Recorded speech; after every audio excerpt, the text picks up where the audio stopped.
മടല് കൊണ്ട് വെറുതെ തലക്കടിച്ചാൽ മതി. അങ്കളെ അതെ ഇവിടെ കൊട്ടേഷൻ ടീമിനൊക്കെ എത്ര ഉറുപ്പ ഉണ്ടാവും? പിന്നെ വൈഫിനെ അവളുടെ അച്ഛനെ ആക്രമിക്കണം, നമുക്ക് ഒരു ടീമിനെ കിട്ടണം. മറ്റേ ടീം ഇല്ലാന്ന് പറഞ്ഞു അന്ന് പറഞ്ഞില്ലേ, ആ കൊട്ടേഷന്റെ അന്ന് പറഞ്ഞില്ലേ കൊട്ടേഷന്റെ ടീം തന്ന്, അത് വന്നില്ലടോ അന്ന് പറഞ്ഞില്ലേ, അതന്നെ ഞാൻ ഇവരോട് ചോദിച്ചോട്ടെ. അപ്പോ ഞാൻ പിന്നെ പെണ്ണ് കെട്ടിക്കുന്ന സമയത്ത് ഞാൻ പറഞ്ഞതാ എനിക്ക് പണിക്ക് പോകാൻ പറ്റില്ല, എനിക്ക് ഈ വാതരോഗം ഇതൊക്കെ ഉണ്ട്.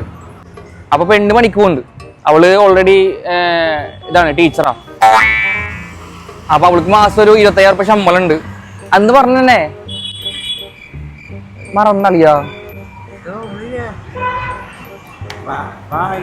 അടാ നമ്മൾ ഇവനൊക്കെ തന്നില്ലേ ജി, റോക്കി പയ്യനെ മുട്ടി തന്നില്ലേ?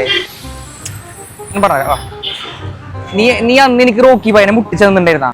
ആ എനിക്ക് റോക്കി പയ്യനെ മുട്ടിച്ചിട്ടുണ്ടായിരുന്നു, പക്ഷെ റോക്കി പയ്യ വന്നില്ല. ചേട്ടാ കിട്ടുവോ? ആരെങ്കിലും കിട്ടുവോ?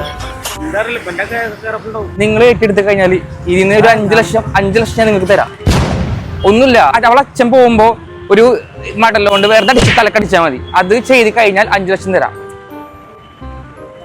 കാരണം എനിക്കിപ്പോ പണിക്ക് പോകാൻ പറ്റില്ല, എനിക്ക് ഒന്നാമത് എനിക്ക് വെറുതെ ഇരിക്കാൻ പോലും പറ്റില്ല, ഈ ഒരു ഡ്രസ്സ് ഇങ്ങനെ ഇറക്കാൻ പോലും എനിക്ക് പറ്റില്ല, കാരണം പണിയെടുക്കാൻ പറ്റില്ല. അപ്പോ എന്ത് ചെയ്യാൻ പറ്റാ? ഗുണ്ടകളുണ്ടോ അവിടെ നാട്ടില്? അന്റെ ഉണ്ടോ ഗുണ്ടകള്? ഗുണ്ടകളെന്ന് പറഞ്ഞ എന്തായി? മാമാടത്തുണ്ടാവോ ഗുണ്ട?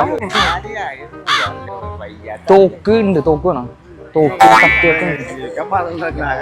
ഒരു യൂട്യൂബ് ചാനലിന്റെ പരിപാടിയാ, അവിടുന്ന് വീഡിയോ എടുക്കുന്നു. ഒരു ഹായ് എണിച്ചു കൈ ഇങ്ങനെ പേരെന്തായിരുന്നു? അറുമുഖൻ. അന്റെ പേര് അക്ഷയ് അല്ലേ?